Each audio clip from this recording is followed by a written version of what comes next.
Look, I'm not necessarily saying I'm back, but I'm back.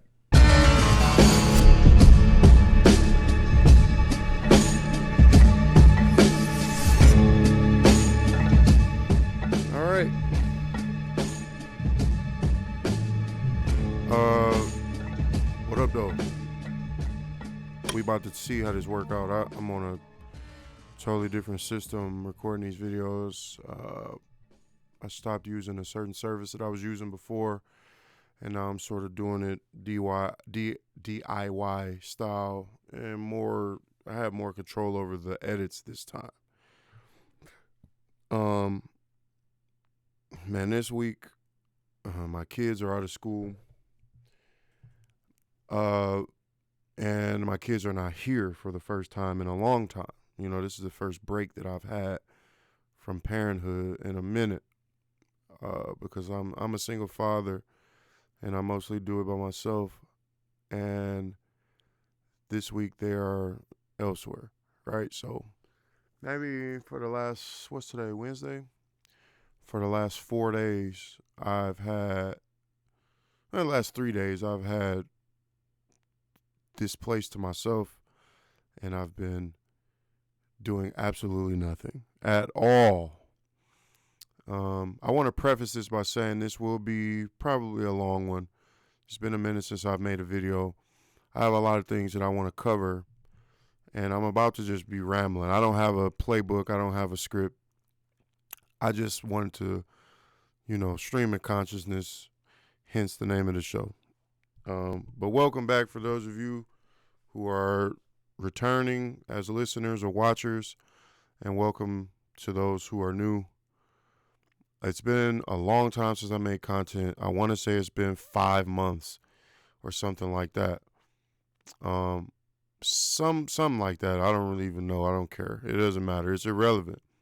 The point is, it's been a minute since I made content. It's been a minute since I spoke in my mind in this format. And I was sitting here with no one here. My kids have not been here in 3-4 days, so I've been able to sit with my thoughts, do what I want, have no responsibility. I don't have to take kids to school. We're on winter break. I don't have to do anything right now. So I've been watching movies. I've been eating healthy and clean. I've been talking to a few people here and there, but not many. Um, and that kind of takes me where I want to go. That's my point of this video. In the last, let's say, July, August, September, October, November, December, January, and now February, the last 8 months of my life has been a roller coaster that has been humbling, reassuring. It's been eye-opening, enlightening. I don't know what words, uh, what all the words would be, but it's done a lot of things to my mind and to my life in general over the last 8 months. I'll even go as far as to say that it's been longer than that. I'll say over the last 2 years, it's been a ride for me that have kind of helped me reassess and reevaluate some things. And it kind of told me some of the things that I wanted, I didn't actually want. So to not beat around the bush, I'll be more specific. A little over 2 years ago, um, I moved to a place that was much needed at the time. It was a place in a nice area of my city in Detroit. It gave me stability. It gave me a place to sort of like, it was my war room. I could plan and sort of get a breather from my previous circumstances.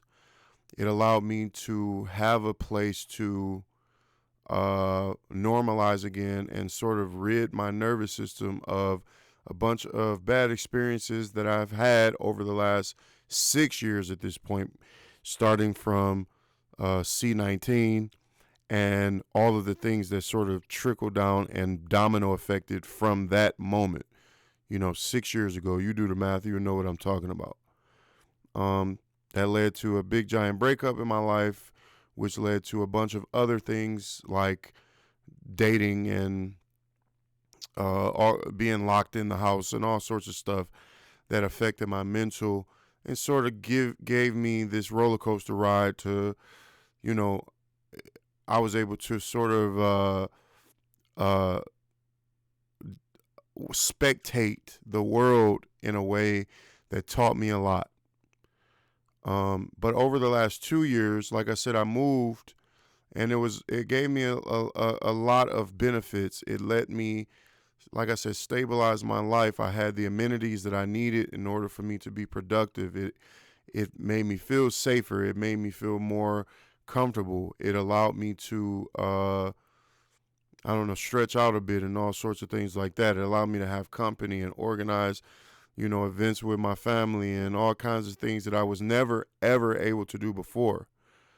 And I'm appreciative of those experiences due to the move that I did, right? But in that move, what I think is the result of a bad economy and a very shaky, unstable business that I own and that I operate in the music production, creative space, it kind of made it difficult for me to maintain my income in a way that allowed it to be as comfortable as I hoped it would be.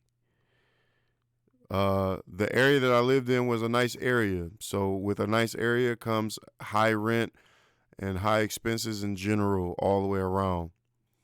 I held it up. I did it for 2 years with help here and there. And I did it, a lot of times against my better judgment. The entire time that I was living there, I was almost thinking to myself, like, this might be a mistake. I might not have, I might should not, maybe I shouldn't have done this. But I did. And it wasn't just for me either. The decision to move was in a large part due to my children and what I thought they needed too. It wasn't just a selfish decision. But in being there, it kind of became a totally different type of problem. Yes, it alleviated a bunch of other stressors in my life, and it changed the way that I felt on a nervous level, on a spiritual level. It healed me in a lot of ways, but it also shot that cortisol through the roof because I was stressed like a mug trying to keep my finances up to par to afford that place. I'm just being honest. I feel like a lot of people would not be willing to be honest about essentially being broke. You know what I'm saying? I did it. It wasn't like I didn't. I mean, look at me. It's clear that I was eating. You know what I'm saying? It's clear that I didn't starve, but it was still uncomfortable. It was more uncomfortable almost than where I came from, living wise, right? It was more uncomfortable because it was like, yes, it was a more modern, clean space to live in with more amenities and things like that. But at the same exact time, it stripped me of all of my disposable income, and it made it so that even with this space, it still limited what I could do. So it's like balance the scales. Which one is the better option? Um, so I left. A few months ago, I was like, I'm done. I can't do it anymore. I'm a big believer of living within your means, and I'm a big opponent against trying to keep up with the Joneses. I don't think anybody should do that because it is a killer of men. Trying to keep up with the Joneses will get you killed. That is not a good place to be. So I left. I gave up. I gave up. I decided against it being a good choice, and I left. I don't regret it. I'm glad that I did it. In fact, I said verbally, out loud, audibly, that it is probably the best decision that I could have possibly made for myself at that time. And I feel so much better about it right now because I have so much more freedom, albeit a little less amenities. I don't live in the nice area anymore, but I still feel like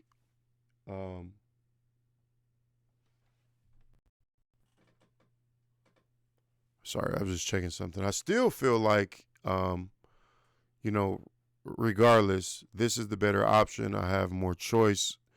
I have more disposable income, which will, in turn, allows me to do a lot more things with my children and provide for them, above all else, right? And I'm having fun too. It's not like I've traded one good for an evil and now I'm like living in squalor or something. No, that's not the circumstances. It's just, you know, I my eyes were bigger than my stomach or whatever the saying is. And what I wanted, or at least what I thought I did, isn't quite what I wanted after all. So, but I'm going to rewind a little bit. That decision was made maybe 3 months ago. But before it all unraveled and fell apart, and I made the decision to ultimately give it all up, I went and got a job, which is it doesn't even feel comfortable admitting that out loud because I don't really like having a job, and I didn't like having a job when I had one before. Um, in an all-out effort, all ditch. What's the word? All ditch effort to hold on to what I had, the status quo. I went and got a job that was essentially recommended or referred to me by a friend that also worked at the job. I got in, I didn't even have to interview or be qualified. There was no vetting process. I think they had to do a background check, and that was pretty much it. Um, there were some higher ups that was sort of on my side of things at the time, and they pulled me right in through the back door, and I didn't have to go through the rigmarole of, proving myself to anyone.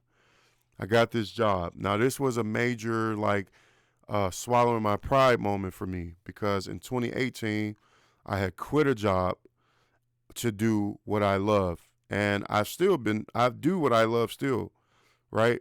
But this economy and the ways of the world has sort of fought against me as a business owner this entire time, just like it has, I'm sure, for everyone else who owns a business of every other kind, or for the most part.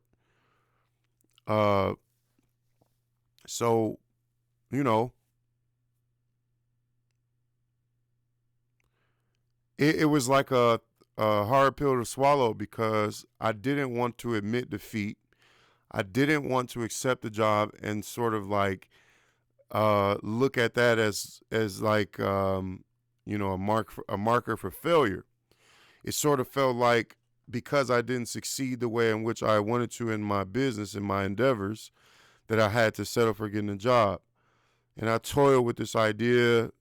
It took me a long time to actually be onboarded with this job between the moment that I applied and the moment that they were able to actually pull me in because of some background politics that had nothing to do with me. But eventually when I got in, it was like from the moment that I applied up until the moment I got pulled in, I was fighting internally with myself, like, I don't know if this is what I want. I'm really not happy about this. Is this a good idea? Should I bail? What do I do in this moment? Then I got the call one day unexpectedly, like, you could start. And right then and there, it was like, okay, what's my decision? Do I want to go forward with this opportunity or do I want to, let my pride win and say no? So I went. I put on my dress clothes and my dress shoes and a tie, and I shot down and I got onboarded. I started the job a day or two later, and it was, you know, it was something that I did for about 6 months, right? I worked this job for 6 months, um, from sometime in July up until last month, right? So I did this. It was tiring. It took up a lot of my time for a lot less money. And in working this job, it made me, again, balance the scales. Yes, it is a steady income. It is a reliable income. It is something that I can look forward to every 2 weeks, bi-weekly, and I'll be getting a paycheck. And as long as I show up and clock in and do what I'm supposed to do, I'll be getting compensated for it. But as we all do with every job, we start calculating taxes and the cost that it takes to travel to and from, upkeep of our vehicles, lunch money, and all sorts of things like that that kind of have to be equated into the bottom line, right? So I'm looking at this and I'm sort of like, bro, in all reality, this is not worth it. You know, this place is miles away from my home. I'm driving way out here, and I'm you know, putting wear and tear on my vehicle. Man, this has been a crazy time. So look, I want to backtrack again. So as I got that call to be onboarded to this job, I accepted, and I went and got onboarded, went up to the place to get my picture taken and all that stuff, got my ID. I was told where to report and what to do and what I'll be expecting and who to report to. The night before my actual job begins, literally probably less than 12 hours before, my fucking car dies. The engine seizes up. Less than 12 hours before my shift, or something around there, like 15 hours before my shift starts, because it was like my shift starts at 7 a.m. Of course, I'm going to get there early. It's my first day, so I have to be there about 6:30. My car seizes up around 5, 6 o'clock, 7 o'clock in the afternoon the day before, bro. This is and mind you, this is a vehicle that has been reliable with very minimal problems since I got it. 13 years, 12 years, almost, exactly before this day. And then my engine seizes up the night before. I believe in God and I believe in signs. I don't know what this sign means to this day, but it had me thinking, like, what is this? You know what I'm saying? So I worked this job for 6 months. I almost get into a fight on the job, which would probably be another episode that I could talk about. I have no bad blood for anybody. I'm not going to talk shit about anybody that I encountered, even the people that I really have a strong case for disliking, but I won't do it. That's not who I am.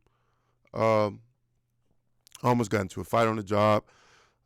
Met a few people that I like, but I have not kept in touch with any of them since I've been gone, and I don't really, I don't care, right? But work this job, and eventually I get hurt on the job. The capacity that I was working in this job was a temporary position. The temporary position, I started in July, and the seasonal, basically the seasonal window ends at the end of October. Literally, like Halloween is the last day. And then we switch into the fall, or, sort of like the middle of fall, and then transition into winter. The position that I was working was no longer needed for that time of year. So as we're approaching October, I don't really know what's going to happen, but my assumption is that they're going to keep me because I've been getting great reviews. I've been getting along with people pretty well, even despite my almost fight that I got into. There was a lot of positive things going on for me, right? And we get to the end of October, right, when it's time for them to start firing us, and I get pulled into the office. They give me my review for my time there, and they tell me I've done exceptional, and the only reason I didn't get all 5-star reviews in every category is because I just hadn't been there long enough to justify it. This is verbatim what I was told. So then I'm told maybe a day or a few days after that review that we plan to keep you on because you did such a good job. We want you to stay. We want you here. And they're like, do you want to do that? I said, yeah, absolutely. So they're like, we're not in a position right now because of contract negotiations to hire you into the position that we want you in, but we still are going to find a way to beat the system and keep you around until those contract negotiations clear up, and we're given the green light to start hiring again. And this is essentially the same reason it took so long for them to onboard me in the first place. So I said, all right, cool.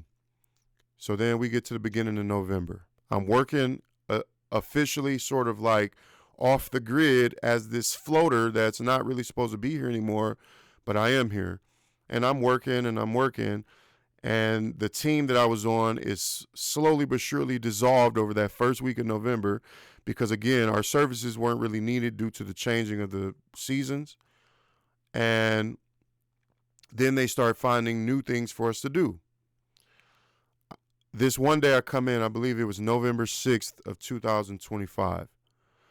They assigned me to work with this guy that I didn't know. I have been seeing him for months. I didn't know him. I had never worked with him, but they were like, you guys are on duty. This is election season. This is the beginning of November. So in Detroit, all around the country probably, we were voting. So, local elections, we were voting, or state elections, something like that, but local. And this was the day after the election. So this had to be a Wednesday. You can double check the calendar or whatever for accuracy. I don't care. I'm not going to do it. So they assigned me to with this guy, and our job is to go around the city that we worked in and disassemble voting booths and pack them onto our trucks to essentially put them back away into the warehouses where they came from because the voting day was over.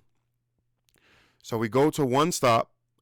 We got this big truck. It's like a big giant Penske truck. And we're loading this. We know the voting polls are all different locations. It might be a church. It might be a school.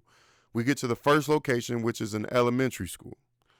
We're racing in. I'm a pretty hard worker, despite my size. You can ask whoever you want to ask or not. I don't care. But I'm a pretty hard working guy. I'm very able-bodied. I can move. And everybody's usually surprised by how well I can move with my size.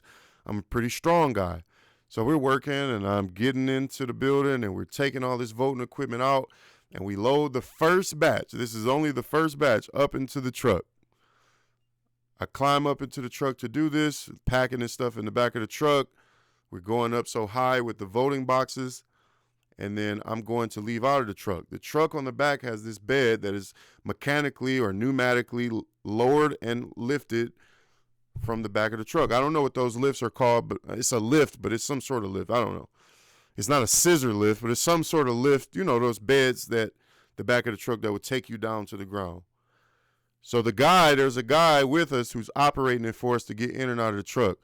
I'm trying to be a good employee and hurry. I don't want to necessarily wait on this slow ass platform because to me it's time wasted. The faster we get done with this, the faster I can stop doing this. So I jumped from the truck. Why the fuck did I do that?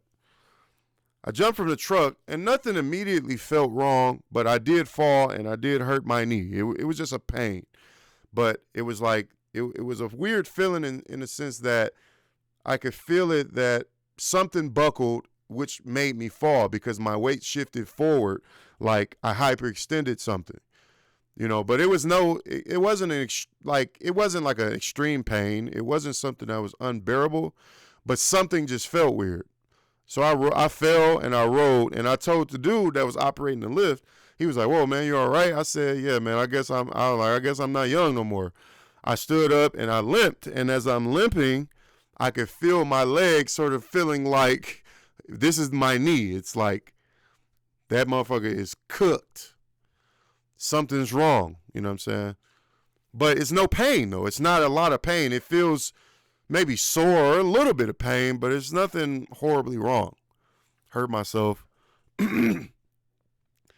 And I stood up. I went and leaned on a car.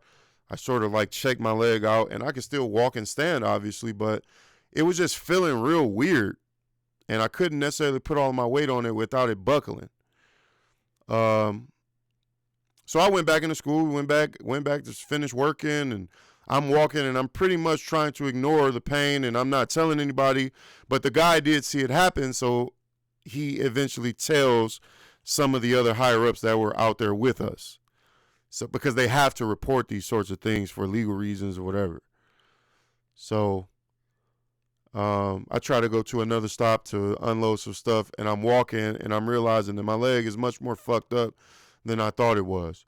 So I go and tell all these people, like, yo, I gotta go. And they're like, damn, okay, well, I'm gonna call back to the office or whatever and let them know that you're on the way back. Just go back and talk to them, and they'll tell you what to do or whatever. So I drive back one of their vehicles. Some guy follows me so he could take the truck back, and I talk to my bosses or whatever. So fuck all the rest of the details. They're not really important at this point. But from this moment forward, I go. They send me to a office, a doctor's office to get X-rayed and checked out with a doctor, and then start physical therapy almost immediately within an hour or two of it happening. I start physical therapy, and then I do physical therapy for the following month. This injury, which is the first injury that I've ever really gone through like this, I remember when I was about 20 years old, I had hurt my Achilles heel. I didn't tear anything. I think I just bruised it or something, which made it difficult for me to work. But I worked through that shit. You know, I was young.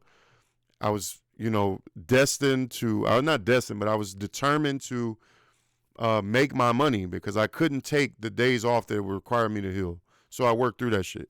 My ankle is still like every now and then the pain will pop up every now and then, but it doesn't bother my life at all. But that's the only injury that kind of threatened my mobility in my life. That was almost 2 decades ago. But this is like a truly debilitating injury because once the initial injury set in, of course, it kind of swelled up a little bit and it became a lot more sore than it was initially.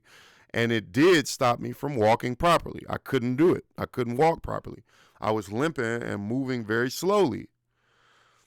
This injury threatened my mental health in a lot of ways because this is the first time that, I'm sort of faced with the mortality and the limitations of the human body. And I have to now readjust the way that I do everyday things. I lived in an apartment that was an upstairs apartment. That day when I went home, I had to crawl up the stairs, and it took me like 10 minutes to do it because there was so much pain in my knee. So much pain.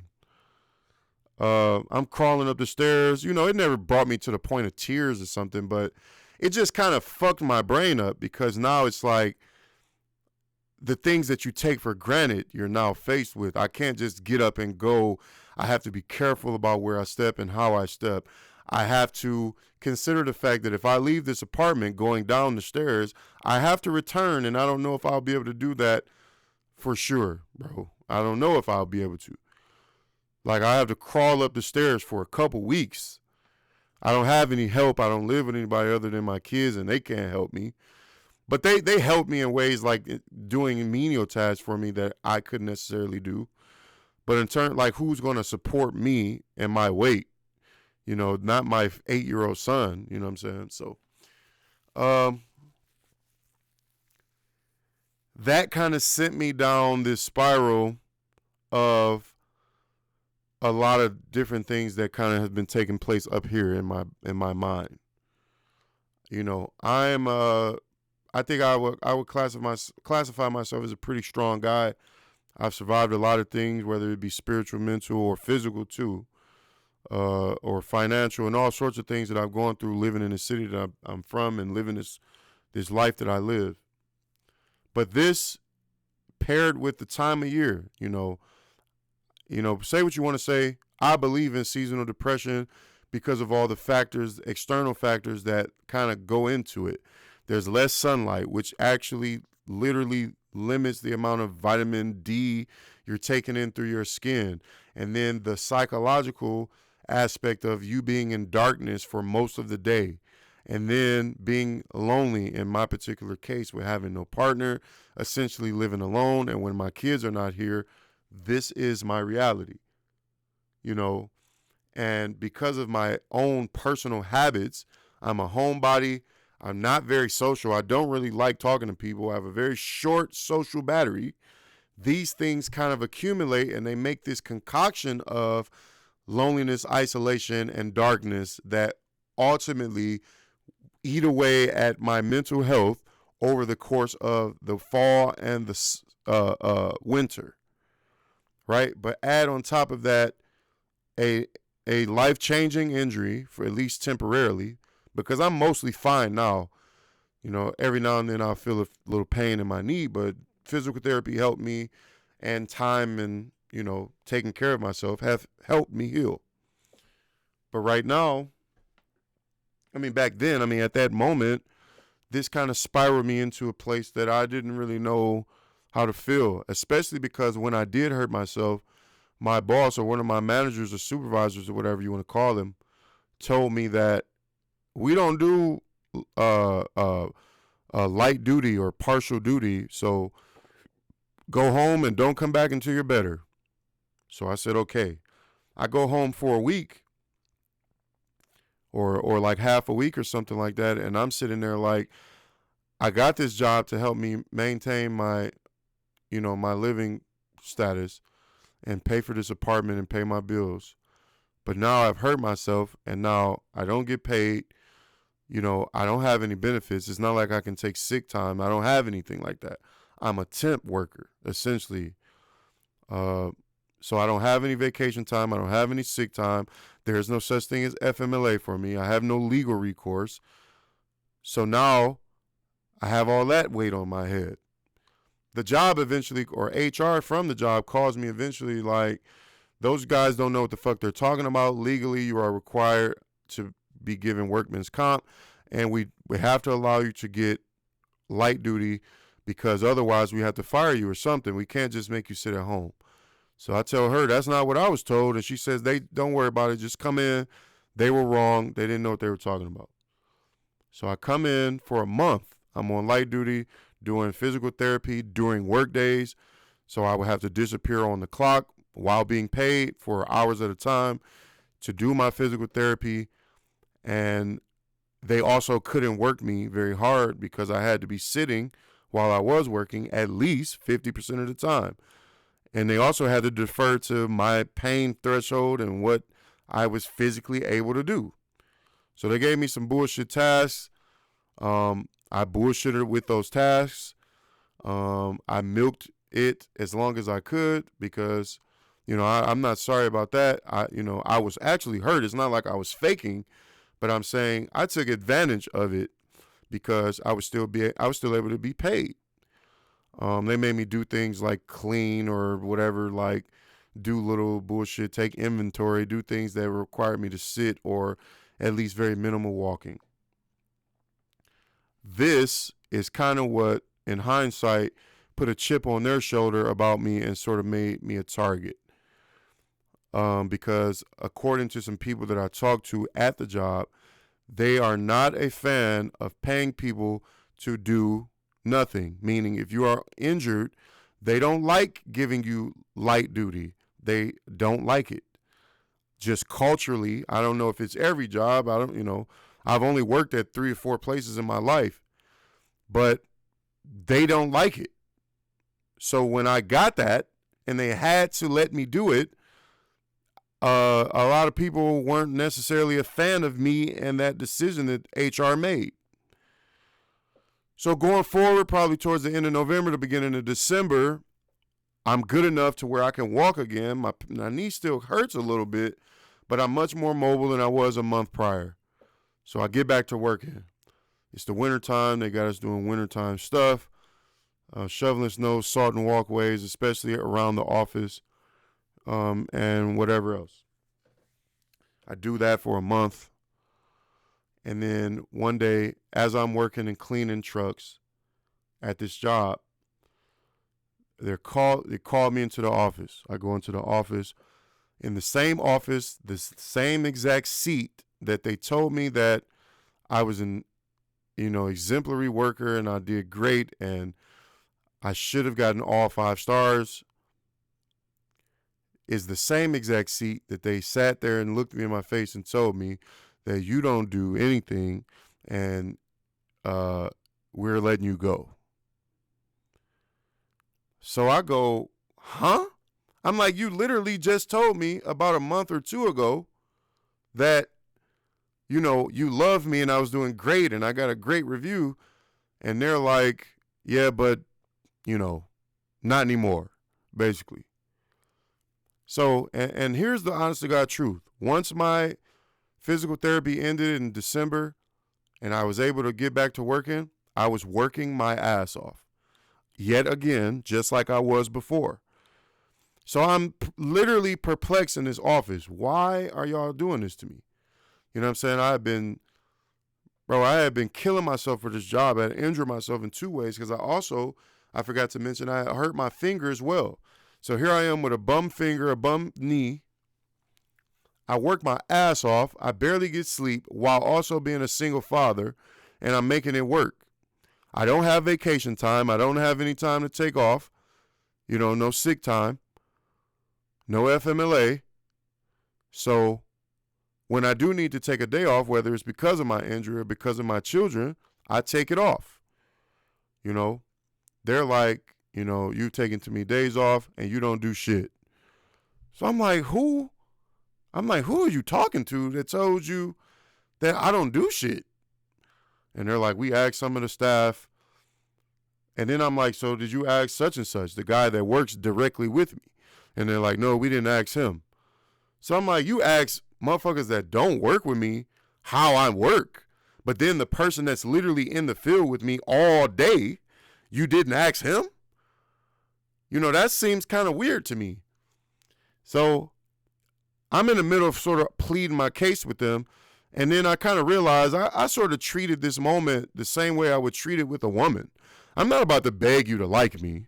I'm not, either you like me or you want me or you don't. So I stopped myself in the middle of sort of like arguing my side of it. And I was like, you know what, bro, I'm out. I'm gone. I was like, thank you. I shook his hand, looked him in his eye.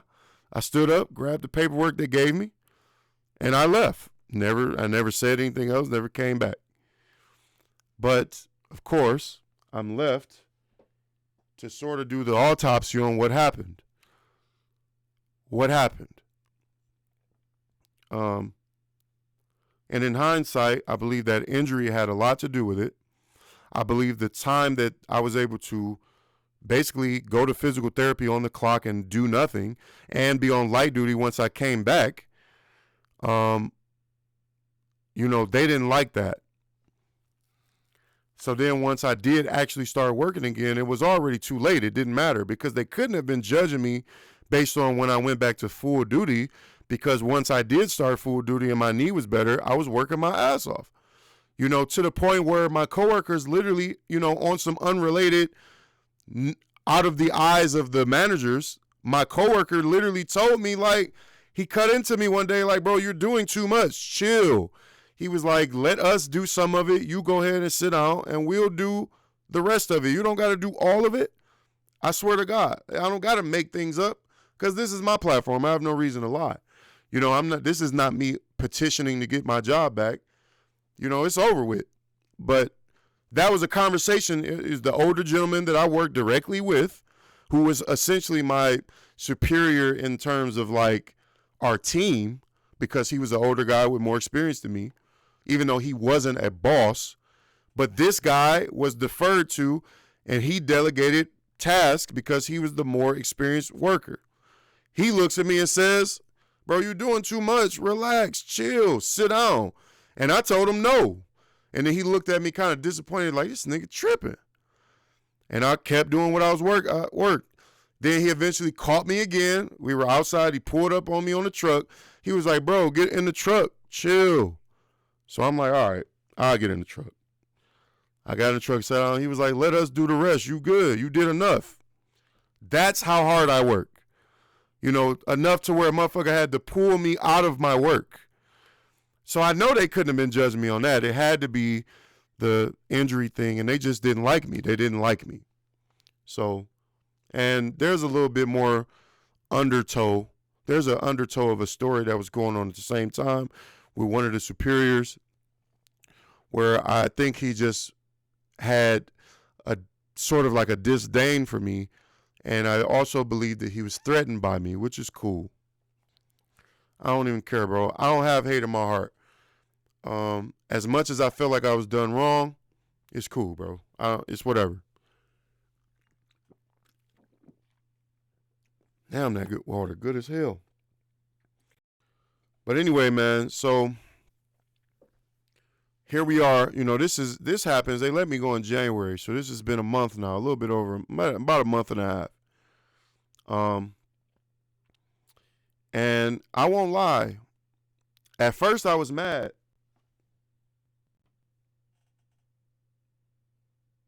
Oh, I thought my laptop was cutting off. At first, I was mad. I was sort of worried. Like, I can't believe it. I've never been fired from a job before, ever. Not one time. And then I wait until I'm almost 40 years old and get fired from a job, especially a job that I was doing really good at. In fact, one of the guys that fired me, I told you about my manager who gave me a great review, then turned around a month or two later and said that I was a terrible employee. The same guy. But another one of the guys that was sort of orchestral in getting me fired is the same dude that also made comments behind my back about how well I had been doing, that I found out after I'd been fired. He told me, he was like, the motherfucker that kind of like put bad words out there about you pulled up on me one day and said that he was watching you and that you were doing amazing. So it's like they kind of flipped on me, you know what I'm saying, all of a sudden, which is, it's cool. So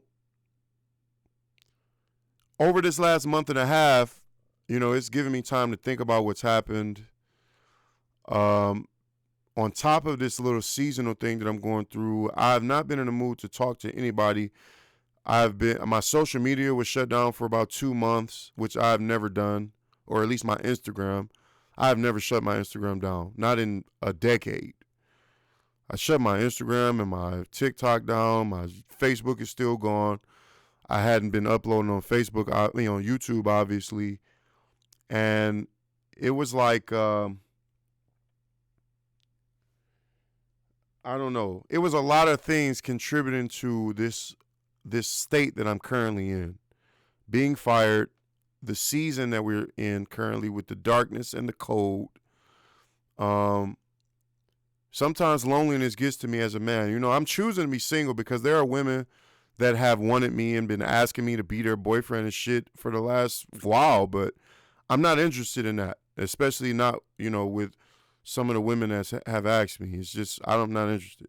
But, loneliness gets to me sometime. And then, being fired also makes me worry about income. Upon being fired, I got back to the music thing. I started opening up the studio. I hadn't even been doing music for months. And if I did do a little bit of music, and since I started that job, it was very rare. I would do a session a week or a session every 2 weeks, as opposed to a session every day or every 2 days like I used to. I kind of felt disconnected from everything. I had poured my all into this job. I didn't have energy for anything else. I said, okay, well, I'm making a lot less money at this job, but at least it's steady and it's reliable. So I poured all of my mind, my body, and my spirit into this job. And then the job didn't give a fuck about me, which is something I'll come back to at some other point. But, now that I've been fired, essentially, I got back to the studio thing, and the studio thing, I was able to make more money in a few hours than I would make in a whole week with the job. So pretty fast, my worries about money kind of subsided. I'm still in the thick of it, so it's not like I'm rich now, so I still have to worry about income. But all I'm trying to say is that, I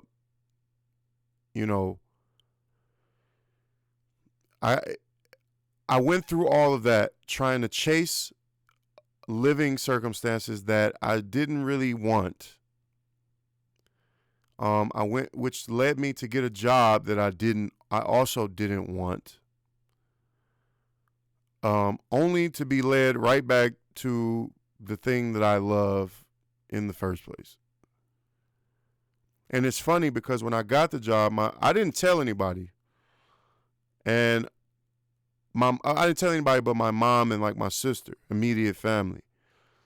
of course, me telling my mama, somebody else is gonna find out, like in the family, because they talk. Her and her sister. Her sister finds out, and then my cousin finds out, and then my cousin called me and he says, "Hey man, I heard you got a job now." I'm like, "Yeah." He like, "I don't like it."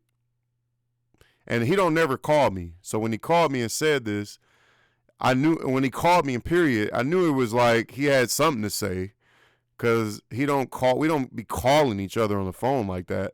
We text, but we don't call each other very often at all. So when he called, and he was like, "Yeah, bro, I don't like it." I'm like, "Why?" He like, "Because man, you supposed to be doing that music. This is in July or probably August." He like, "I don't like it." And I'm like, "Yeah, man, it's just something that I had to do to basically survive. I don't like it either, but I kind of got to do it because these bills is piling up on me and it's getting tough." He was like, "Man, I understand." He like, "I don't really like it, but do what you got to do. I just had to call you and chop it up with you real quick." And when he got off the phone, I was like sitting with myself and I was kind of like disappointed in myself, if I'm being totally honest.